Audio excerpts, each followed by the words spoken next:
este mínimo cuidado respecto de nuestros chicos, se les saquen los planes también.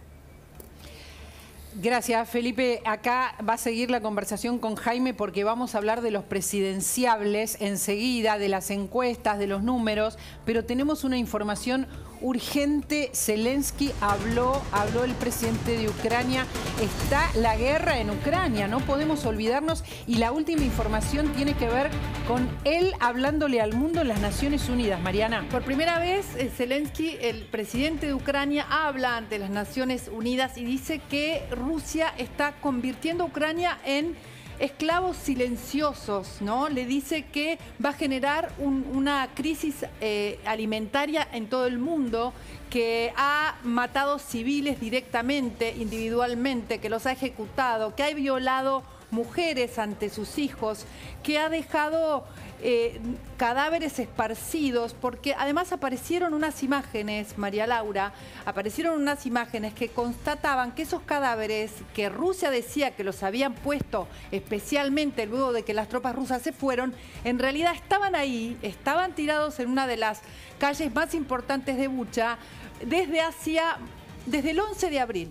O sea, desde el tiempo en que las tropas rusas estaban allí comandando ese lugar, estaban esos cadáveres en ese lugar. Estas son las imágenes satelitales que hoy se pudieron tener y se pudieron constatar de que esos cadáveres estaban ahí desde el 11 de abril. ¿Esto qué significa? Que es una prueba de que hay un crimen de guerra, que hay crímenes de guerra perpetrados por las tropas rusas. Entonces se pronuncia la ONU, habla de estas imágenes, dice que son imágenes realmente inaceptables y empieza a haber un movimiento de más, digamos, de más sanciones y de más preocupación en el mundo entero, ¿no? Pero la guerra está Jorge Castro, tenemos la suerte de tener al mejor analista en este momento. Estas imágenes son tremendas. Lo que dice Mariana es importante, ¿no? Zelensky sigue pidiendo acciones. La verdad es que moviliza, habla ante la ONU, muestra las imágenes, pero... Lo que es absolutamente insólito es esta reunión del Consejo de Seguridad en la que expone el presidente de Ucrania y hace una denuncia de una envergadura monumental. Claro. Lo que hay que aclarar es que este mismo presidente de Ucrania es el que está negociando con las fuerzas rusas y con el ejército ruso y con Putin directamente para encontrar una solución acordada de paz. Es el mismo. Esto, en otros términos, por un lado está esta denuncia de algo inaceptable en el mundo, que es estos crímenes sistemáticos, violación de los derechos humanos, violación sistemática como crímenes de guerra.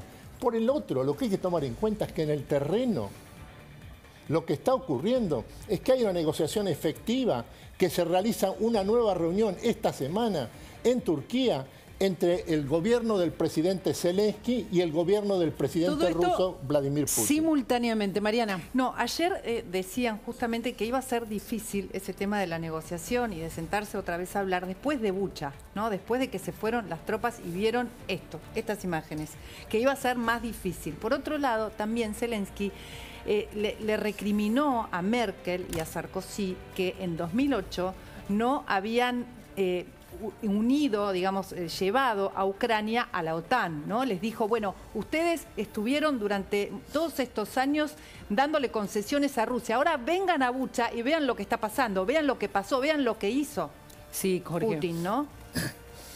En esta misma manifestación del presidente Zelensky de crítica a Sarkozy, el expresidente de Francia, y a la ex canciller alemana Angela Merkel, en donde los acusa de haber impedido que Ucrania se incorporara a la OTAN de acuerdo a la invitación que le realizó la Organización Internacional en la cumbre de Bucarest del año 2009. Lo asombroso es que ¿cuál es la respuesta de Merkel? La respuesta de Merkel fue inmediata, fue ratificar la justeza de su posición de oposición al ingreso, a la incorporación de Ucrania a la OTAN. Esa posición de rechazo a la incorporación de Ucrania a la OTAN fue la misma que tuvo en el año 2009 George Kennan, es la misma que tuvo Henry Kissinger, es la misma que tuvo John Mearsheimer.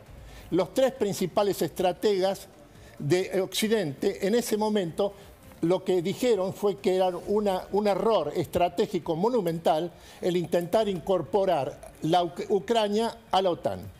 O sea, lo han dicho todos. Vamos a escuchar a Zelensky que dice que hubo un genocidio o que hay un genocidio. Las palabras textuales de Zelensky. Ми вважаємо, що це військові злочини і це буде визнано світом як геноцид. Те, що ви сьогодні тут знаходитесь і бачите, що відбулося, ми знаємо тисячі людей вбитих і закатованих з відрубаними кінцівками, зґвалтовані жінки, вбиті діти. Я думаю, що це більше, ніж це є геноцид. Jorge, ¿el mundo va a condenar todo esto en algún momento? En este momento Más allá de la condena en pública este momento, a estas el personas. rechazo a estos acontecimientos extremadamente trágicos es prácticamente unánime. Es unánime, pero lo que está La pidiendo... batalla de la opinión pública, Rusia la tiene perdida. Ahora, Jorge, hay un actor altamente relevante en todo esto que es China. Y China parece cada día más estar haciendo de soporte de Putin en esta contienda y en la discusión. No es menor tampoco que el tema esté en el Consejo de Seguridad de las Naciones Unidas, donde los dos tienen poder de veto. ¿Cuál es la posición hoy y hacia adelante de China cuando estamos viendo estas posiciones? Es una posición que tiene dos componentes. El primero, China se opone a cualquier intento de resolver un conflicto en términos bélicos, empezando por lo que hizo el propio Putin respecto a Ucrania.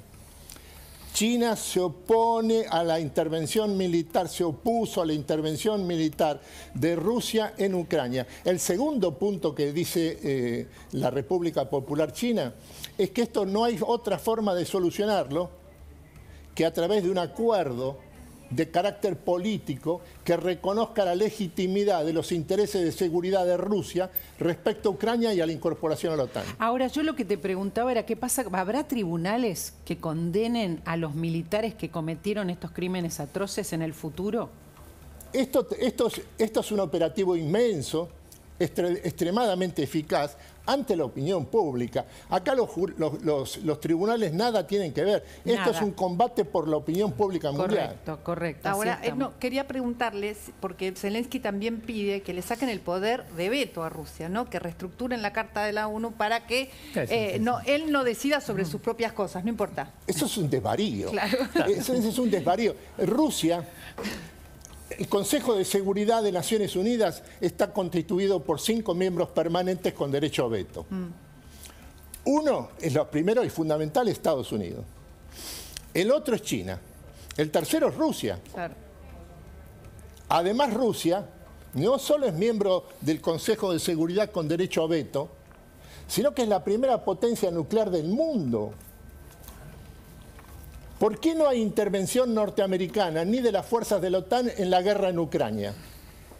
¿Por qué después de estos acontecimientos no hay en la respuesta norteamericana no consiste en una intervención militar? La razón fundamental es que cualquier intervención norteamericana o de la OTAN en territorio ucraniano se encontraría de inmediato en un choque bélico directo con las fuerzas rusas. Y por lo tanto el conflicto tendería a derivar casi de manera inmediata en un conflicto nuclear. Esto es lo que está en el núcleo del problema de la crisis ucraniana. Ahora, si Ucrania hubiera estado dentro de la OTAN, ¿esto hubiera sucedido? ¿Se hubiera animado Putin a hacer esta guerra? En el año 2009, lo que sucedió fue que ante la invitación de la OTAN, impulsada por el gobierno norteamericano, entonces encabezado por George W. Bush, la posición del gobierno ruso, Putin, fue sostener que esto era una amenaza directa a los intereses vitales de seguridad de Rusia y por lo tanto se oponía ostensiblemente. La respuesta norteamericana y de la OTAN ni siquiera contestaron la demanda rusa. La razón fundamental es que en ese momento estimaron que Rusia había dejado de ser un factor estratégico. ahora lo es. Ese es el punto, Jorge, porque a mí me parece que ahí hay un elemento clave, que es Rusia aprovechó todo este tiempo también, que es un poco lo que le reclama Zelensky, que aprovechó todo este tiempo para recomponer su economía y sus fuerzas armadas. Absolutamente, absolutamente. Rusia es el primer productor y exportador mundial de energía. Es el país más beneficiado por el superciclo de los commodities. Así estamos, y quiero vincularlo con la